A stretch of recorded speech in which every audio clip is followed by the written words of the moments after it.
சோளக்காட்டில் சிட்டுக்குருவிகளை வில்லு கொண்டு அடித்து குறிபார்த்து பழகிய வீரப்பன். யானை வேட்டையை முடித்துவிட்டு சந்தன மரங்களில் அவர் ஈடுபட்ட காலகட்டத்தில் தான் அவருடைய கழுத்திலே கடந்த 7 பவுன் நகை அந்த சந்தன மரத்தில் வந்த பணத்தை வைத்து தான் அந்த நகையை செய்து அவர் அழகு பார்க்கிறார். இடத்துல ஒரு முறை சொன்னார், ஒரு முறை அப்பேன் எருமை அடிச்சுக்கிட்டாப்பா, அவ்வளோ கறியை கொண்டு வந்து சேர்க்கறதுக்கு நாங்கள் அந்த பாடுபட்டோம். ஒரு எருமையை கிட்டத்தட்ட அப்போவே நாங்கள் 400 450 ரூபாய்க்கு விற்றோம். வேட்டைக்கு சென்ற வீரப்பனார் தந்தையார் சற்று உடல்நலக்குறைவான காலகட்டத்தில் வீரப்பனார் தனியாக வேட்டைக்கு புறப்பட்டார். ஊரில் இருக்கிறவங்கலாம் கூட போய் வேட்டைக்கு போய் நல்லா சம்பாரிச்சாங்க, நல்லா தின்னானுங்க. எந்த வீரப்பனாரிடம் வாங்கி தின்னார்களோ அவர்கள் தான் இன்றைக்கு எதிரிகளாக இருக்கிறார்கள். சொல்லவே வெட்கமாக இருக்கிறது. எந்த வீரப்பனாரை அழிக்க துடித்தானோ டிஎஃப்ஓ சீனிவாசன், அவனுக்கு வீரப்பனார் பிறந்த மண்ணில் சிலை வைத்திருக்கிறார். கந்தவேலு மாதையன் படுகொலைக்கு பிறகு தனபாலு முத்துக்குமார் உள்ளிட்டவர்களை, ஐயனன் போன்றவர்களை வெட்டி கொன்ற காட்சிகள் ஏன் நடைபெற்றது என்றால், ஆக தொடைக்கரியில் ஏற்பட்ட பிரச்சனை தான் கந்தவேலு மாதையன் கொலை. கல்லட்டியிலே சுட்டு போட்டார் வீரப்பனார்.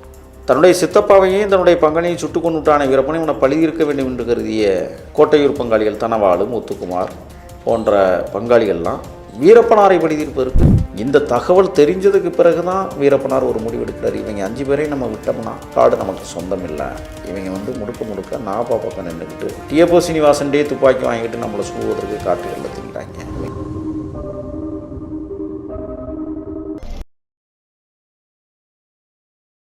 1984-85 தன்னுடைய குடும்ப வறுமையால் காடுகளுக்குள் வேட்டையாடச் சென்ற வீரப்பனாருடைய தகப்பனார் கூசிய முனுசாமி.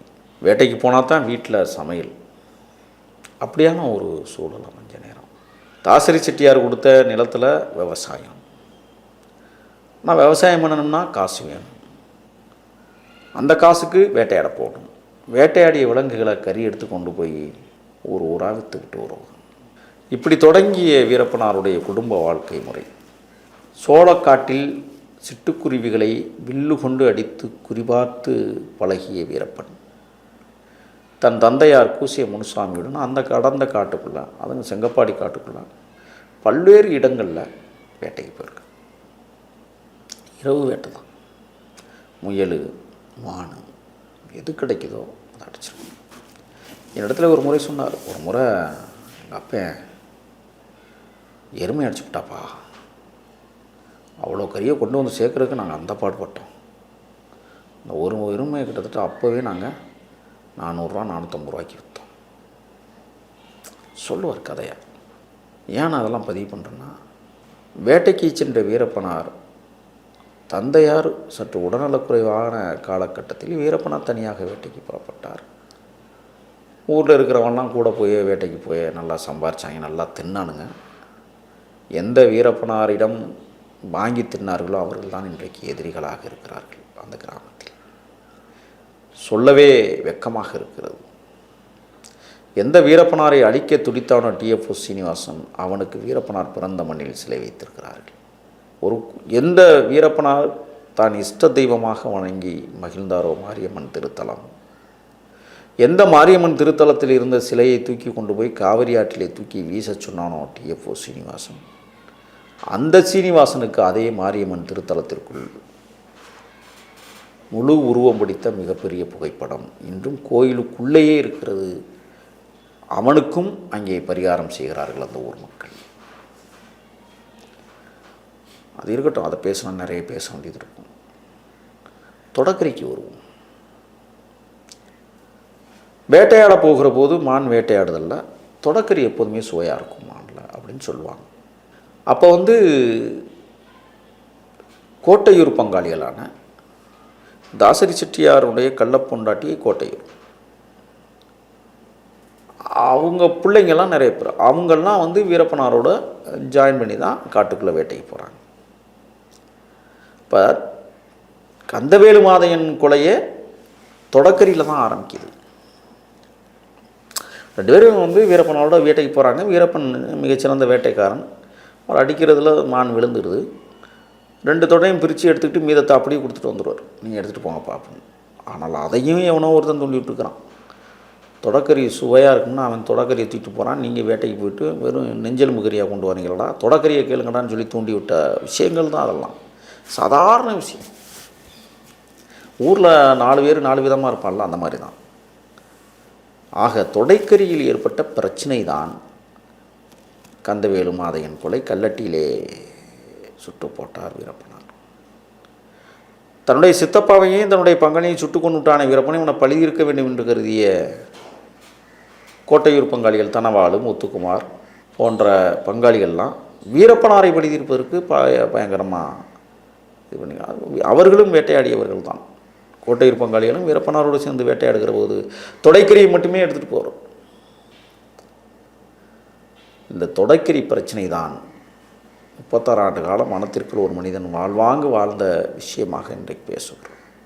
ஆக கந்தவேலு மாதையன் படுகொலைக்கு பிறகு தனவாளு, முத்துக்குமார் உள்ளிட்டவர்களை, ஐயந்துரை, ஐயனன் போன்றவர்களை வெட்டி கொன்ற காட்சிகள் ஏன் நடைபெற்றது என்றால், தொழிலில் போட்டி.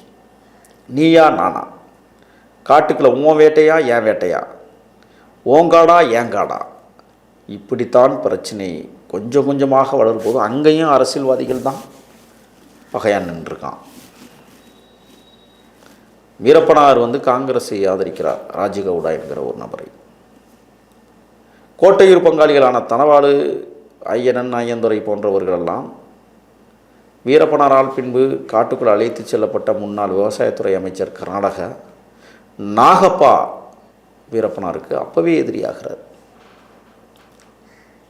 ஆக நாகப்பா டிஎஃப்ஓ சீனிவாசனிடம் துப்பாக்கியை கொடுத்து வீரப்பனை நீ எப்படியாவது சுட்டு வீழ்த்துங்கள், ஒரே பிரச்சனையாக இருக்குது காட்டுக்குள்ள, அதிகாரிகளுக்கு என்னால் பதில் சொல்ல முடியவில்லை என்று டிஎஃப்ஓ சீனிவாசனின் மூலமாக நாகப்பா துப்பாக்கிகளை கொடுத்து தொடைக்கரியில் முற்றிய மோதல் அரசியல் ரீதியாகவும் வளர்ந்தது என்பதுதான் உண்மை.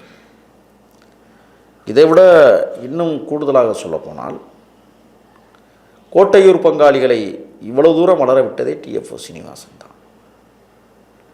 இந்த தகவல் தெரிஞ்சதுக்கு பிறகு தான் வீரப்பனார் ஒரு முடிவெடுக்கிறார். இவங்க 5 பேரையும் நம்ம விட்டோம்னா காடு நமக்கு சொந்தம் இல்லை, இவங்க முழுக்க முழுக்க நாகப்பா பக்கம் நின்றுக்கிட்டு டிஎஃப்ஓ சீனிவாசன்டே துப்பாக்கி வாங்கிட்டு நம்மளை சுடுவதற்கு காட்டுகளில் திரிகிறாங்க, இவங்களை அழிச்சா தான் நாம் சரியாக இருக்க முடியும்னு சொல்லி அம்மாவிற்கு புற்றுநோய் ஏற்பட்டு மரணப்படுக்கையில் கிடந்தபோது கூட எப்படியாவது பங்காளிகளை பழி தீர்க்க வேண்டும் என்று கருதினார். காரணம், கோட்டையூரில் இருக்கிற மாரியம்மன் திருத்தலத்தில் திருவிழா,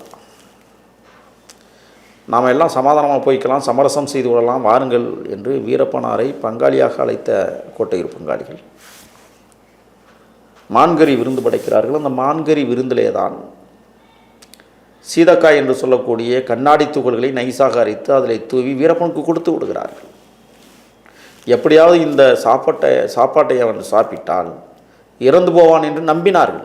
ஆனால் அன்றைக்கு உறுதுணையாக இருந்தவர் தன்னுடைய சகபாலிய நண்பராக இருந்த டிபி பெருமாள் அவர்கள் கடையில் ஓடிப்போய் வாழைப்பழத்தை வாங்கி கொண்டாந்து கொடுத்து தின்னு எப்படியாவது அதை கழிவு மூலமாக வெளியேற்றி விடலாம் என்று கருதிய டிபி பெருமாள் வேறு வழி இல்லாமல் தான் வீரப்பனாரை ஒகனேக்கல் வழியாக பரிசலில் ஏற்றி கொண்டு தருமபுரி மருத்துவமனைக்கு அழைத்து கொண்டு போய் காப்பாற்றினார். இது வரலாறு.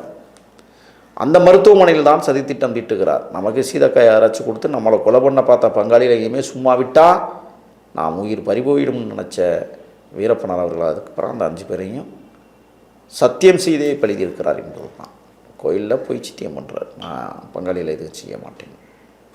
எப்போ பொய் சித்தியம் பண்ணிட்டு திரும்புகிறாரோ அடுத்த கணமே அந்த 5 பேர் படுகொலை செய்யப்படுகிறார்கள். ஆக வீரப்பனார் தொடைக்கரியில் ஆரம்பித்த இந்த தகராறு பிறகு யானை தந்தத்தில் போய் நின்று அங்கே தன்னுடைய ஆத்ம குருவான சேவி கவுண்டருடன் முரண்பட்டு பிறகு தானாகவே காடுகளில் வெளிவந்து அந்த காலகட்டங்களில்தான் சந்தன மரங்கள் வெட்டப்படுகிறது. ஆயிரக்கணக்கான மக்கள் தன் வயிற்று பிளப்பிற்காக காடுகளில் இருந்த சந்தன மரங்களை வெட்டி மிகப்பெரிய பண்ணை முதலாளிகளுக்கு விற்றார்கள். அவர்கள் இழிவான விலைக்கு எடுத்துக்கொண்டு மக்களை கேவலமாக நடத்தினார்கள். இதை அறிந்த வீரப்பனார் பிறகு அந்த மக்களிடத்திலே நான் உங்களுடைய சந்தனக்கட்டைகளை வாங்கி கொள்கிறேன், உரிய தொகையை உங்களுக்கு கூடுதலாக தருகிறேன் என்று சொல்லி தான் ஏழை எளிய மக்கள் காடுகளில் விளைந்த சந்தன மரங்களை வெட்டி கொண்டு வந்து வீரப்பனார் இடத்துல விற்றார்கள். அதற்கு ஆயிரக்கணக்கிலே பல பணத்தை அந்த ஏழைகளுக்காக அள்ளி கொடுத்தார் வீரப்பனார் அவர்கள். அதற்கு பிறகு வீரப்பன் படையில் 200க்கும் மேற்பட்டவர்கள் சேர்ந்து காடுகளில் இருக்கிற சந்தன மரங்களை வெட்டினார்கள். ஆனால் வெளியில் வாங்கிய அமைச்சர்கள் இன்றும் உயிரோடு தான் இருக்கிறார்கள். சந்தன மரத்தை வெட்டியவர்கள் பொதுமக்கள், இடைத்தரகராக இருந்தவர் வீரப்பனார், வாங்கியவன் எம்எல்ஏக்களும் எம்பிக்களும். ஆனால் சந்தன கடத்தல் என்ற பெயர் சந்தனம் வீசுகிற மாபெரும் மகத்தான மண்ணுரிமை தலைவர் வீரப்பனாருக்கு போய் சேர்ந்தது. ஆனால் கட்டையை வாங்கி வெளியிலே விற்றவெல்லாம் அமைச்சராக இருக்கிறான். இதுதான் காலத்தின் கொடுமை என்று நாம் சொல்லுகிறோம். மரத்தை வெட்டினார், ஆகையால் சந்தன மர கொள்ளையன் என்றார்கள். இப்பொழுது மலையை வெட்டுகிறார்களே, அவர்களுக்கு என்ன பெயர் வைப்பீர்கள்? நீங்கள் யோசித்து பாருங்கள். மரங்கள் இன்றைக்கு முளைத்து விட்டது காடுகளில். மலைகள் எப்போது முளைக்கும்? எப்போது இவர்கள் உருவாக்குவார்கள்? ஆக மரத்தை வெட்டியவன் குற்றவாளி என்றால் மலையை வெட்டியவன் யார்? இந்த கேள்வியை வீரப்பனார் தரப்பிலிருந்து நான் இன்று வைக்கிறேன். அதோடு மட்டுமல்ல, யானை வேட்டையை முடித்துவிட்டு சந்தன மரங்களில் அவர் ஈடுபட்ட காலகட்டத்தில் தான் அவருடைய கழுத்திலே கடந்த 7 பவுன் நகை அந்த சந்தன மரத்தில் வந்த பணத்தை வைத்து தான் அந்த நகையை செய்து அவர் அழகு பார்க்கிறார். அதில் சிவப்புக்கள் பொறித்த எம்பி என்று எழுதப்பட்ட அவருடைய அந்த டாலர் புலி நகத்துடன் கூடிய டாலர். சேத்துக்குழியார் எப்போதுமே யானை தந்தத்தில் மாலை செஞ்சு தான் போட்டுக்குவார். கம்பீரமாக இருக்கும். அது எனக்கே செஞ்சு கொடுத்தா நான் போட்டிருந்தேன். பேவி வீரப்பன் போட்டிருந்த அந்த தந்த மாலை நானும் போட்டிருந்தேன். அவன் கழட்டி கொடுத்துட்டு கோவிச்சிட்டு போனப்போ அந்த சம்பவம். அது மட்டும் இல்லை, கையில் பார்த்திங்கன்னா 1 பவுனில் எம்பின்னு ஒரு மோதிரம் போட்டிருந்தார். ஆக இது எல்லாம் சந்தன மரங்கள் விற்பனையாகிற காலகட்டத்தில் சம்பாதித்தவை வீரப்பனார் அவர்கள். அதுவும் முடிந்ததற்கு பிறகுதான் காட்டுக்குள் வாழ்கிற மனிதனை தீவிரமாக தேடுதல் வேட்டையை ஆரம்பித்து 2 மாநில அரசுகளும் தேடத் தொடங்கியதும் தான் சாப்பாட்டிற்கு வழி இல்லாமல் போகவே சில அரசு அதிகாரிகளை காட்டிற்குள் வரவழைத்து தக்க வைத்து பிணைக்கைதியாக வைத்துக்கொண்டு கோரிக்கைகளை முன்வைத்தார். அந்த கோரிக்கைகள் அடங்கிய கேசட்டுகள் வெளியிலே வெளியிடப்பட்டது.